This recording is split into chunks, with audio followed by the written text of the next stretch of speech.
गठबंधन के इस दौर में पार्टियां या तो साथ होती हैं या फिर एक दूसरे के खिलाफ हो जाती हैं। आपका ये फैसला कि आप खिलाड़ी के तौर पर नहीं बल्कि इस चुनाव में रेफरी के तौर पर रहेंगे, क्या कोई खास रणनीति है इसके पीछे? हमारा जवाब स्वयं आपने दे दिया। आपने कहा गठबंधन के इस दौर में 2019 में जब लोकसभा चुनाव हुए तो 6 महीने हुए थे हमारी पार्टी का गठन हुए। उसमें शैलेंद्र कुमार प्रत्याशी थे और कुंडा और बाबागंज विधानसभा में हम लोगों ने जीत हासिल करी। लोकसभा चुनाव की बात कर रहे हैं। लेकिन कौशाम्बी में हमको जो सफलता मिलनी थी वो नहीं मिल सकी। आपने कहा गठबंधन का दौर, तो बिल्कुल हम इससे सहमत हैं। हमारा गठबंधन किसी भी दल से नहीं हुआ, तो हमने चुनाव न लड़ने का निर्णय लिया है। अब ऐसी स्थिति में जब हमारा कोई प्रत्याशी नहीं है और न ही हमारा कोई अलायंस है, तो हमने कार्यकर्ता पूछ रहे थे, समर्थक पूछ रहे थे कि करना क्या है। तो एक बैठक बुलाई, भारी तादाद में समर्थक आए और ये निर्णय हुआ कि हमने ये निर्णय लिया सबको सुनने के बाद कि इसमें आप लोग स्वतंत्र हैं, जिसको चाहें उसको मतदान करें, जिसको चाहें उसको आशीर्वाद दें।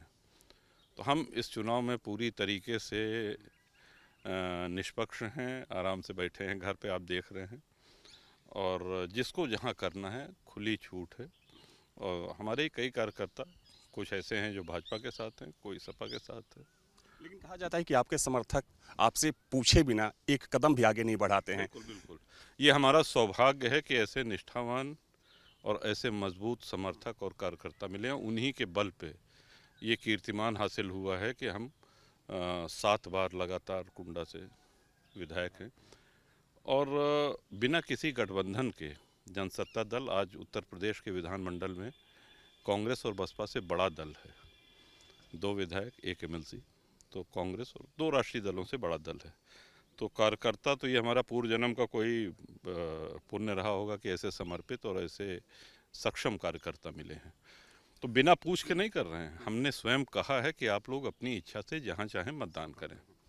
लेकिन एक चीज़ आपसे सर ये जानना चाहूँगा कि जब से योगी आदित्यनाथ मुख्यमंत्री बने, देखा गया कि कई मौक़ों पर आप प्रत्यक्ष रूप से या अप्रत्यक्ष रूप से बीजेपी के साथ खड़े दिखाई दिए। अमित शाह से आपकी मुलाकात बेंगलोर में हुई, तो इस बात के कयास लगाए जा रहे थे कि हो सकता है कि आप बीजेपी के साथ चले जाएं, सपोर्ट कर दें, लेकिन अचानक से ये फैसला, तो क्या इसको क्या माना जाए? हम द्विवार्षिक चुनाव होते हैं राज्यसभा के, विधान परिषद के, आप जानते हैं हर 2 साल पे होते हैं। तो माननीय मुख्यमंत्री जी ने और भाजपा के संगठन के बड़े लोगों ने आज से 6-7 वर्ष पहले की बात है, 2018 की बात है, उन्होंने कहा कि आपका चाहिए वोट, चाहिए आपका समर्थन चाहिए। तो हमने भारतीय जनता पार्टी का साथ दिया राज्यसभा से, और उसके बाद विधान परिषद में भी दिया।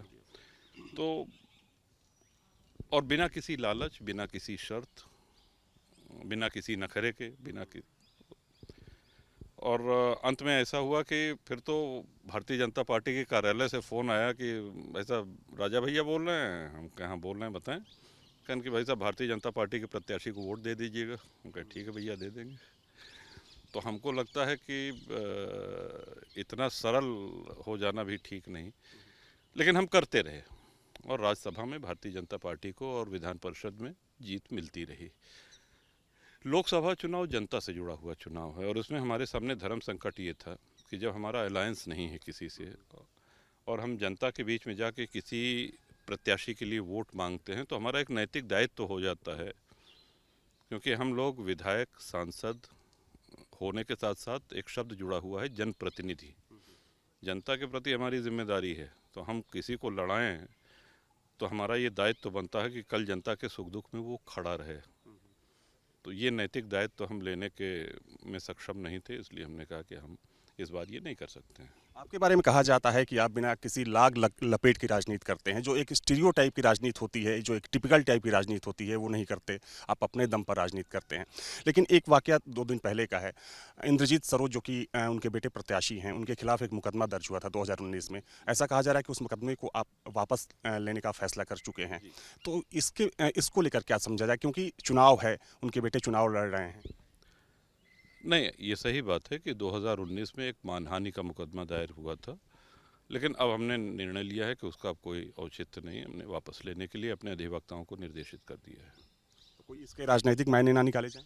नहीं, कोई राजनीतिक मायने न निकाले जाए। एक सर सवाल बड़ा इंपॉर्टेंट है। जब से चुनाव शुरू हुआ तब से कहा गया पश्चिम से कि क्षत्रिय नाराज हैं, क्षत्रिय नाराज हैं, ठाकुरों के स्थापित नेता हैं। और अगर अवध बेल्ट की बात करें, पूर्वांचल की बात करें, तो आपका एक्सेप्टेंस दूसरे नेताओं से कहीं आगे दिखता है। क्या वाकई में लगता है कि क्षत्रिय नाराज हैं या फिर एक नैरेटिव सेट करने की कोशिश की जा रही है? नहीं, आप ही लोगों के माध्यम से टीवी में जो देखने को मिला, अखबारों में पढ़ने को मिला, क्षत्रियों की नाराज़गी से इनकार नहीं किया जा सकता है, जैसा कि आपको पहले दूसरे चरण में देखने को मिला।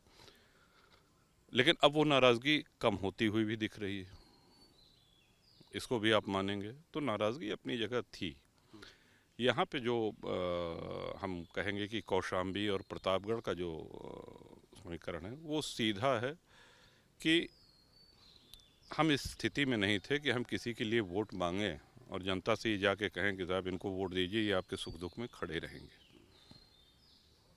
तो ये मतलब इसके पीछे की पूरी कहानी। अच्छा है, क्योंकि हम क्यों किसी से मतलब एक छलावे में रखें जनता को कि नहीं, जो होगा देख लेंगे। राम मंदिर को लेकर एक सवाल आपसे मुझे पूछना था, चूँकि बड़े राम भक्त हैं, आपने वहाँ पर जो न्यौछावर निधि चलाई गई उसमें भी आपने समर्पण किया। आपको लगता है कि ये फैक्टर काम कर रहा है, चूँकि बीजेपी इसको एक उपलब्धि के तौर पर लोगों के बीच में ले जा रही है, विपक्षी पार्टियां भी इस पर बयानबाजी कर रही हैं। आपको लगता है कि इससे बीजेपी को फ़ायदा होने वाला है? भगवान श्री राम का मंदिर बनना ये, और हम लोगों के जीवन काल में बनना, ये परम सौभाग्य की बात है। और हम इसलिए भी अपने आप को और सौभाग्यशाली मानते हैं कि हमको प्राण प्रतिष्ठा में जाने का निमंत्रण प्राप्त हुआ। तो हमारे लिए तो वो आस्था का मुद्दा है, और राजनीति से या शेष अन्य चीज़ों से बहुत ऊपर है। और ये हमारा परम सौभाग्य है, इस पूरी पीढ़ी का परम सौभाग्य है, जो उस भव्य मंदिर को निर्माण होते हुए जिन्होंने देखा और जो अब दर्शन करने जा रहे हैं। एक आखिरी सवाल सर मेरा ये है कि आप बीजेपी के साथ नहीं है, किसी भी पार्टी के साथ नहीं है, लेकिन कई मौक़ों पर आप मुख्यमंत्री की तारीफ़ कर चुके हैं, प्रधानमंत्री नरेंद्र मोदी की तारीफ़ कर चुके हैं। तो ये माना जाए कि भले ही आपने समर्थन ना दिया हो, लेकिन योगी और मोदी के आप साथ हैं? नहीं, देखिए, साथ नहीं, कुछ काम ऐसे हैं जो अच्छे हैं, उनकी प्रशंसा आपने हाउस में भी हमारा सुना होगा। जो कमियां हैं सरकार की वो भी हम कहते हैं, जो उपलब्धियां हैं वो भी कहते हैं।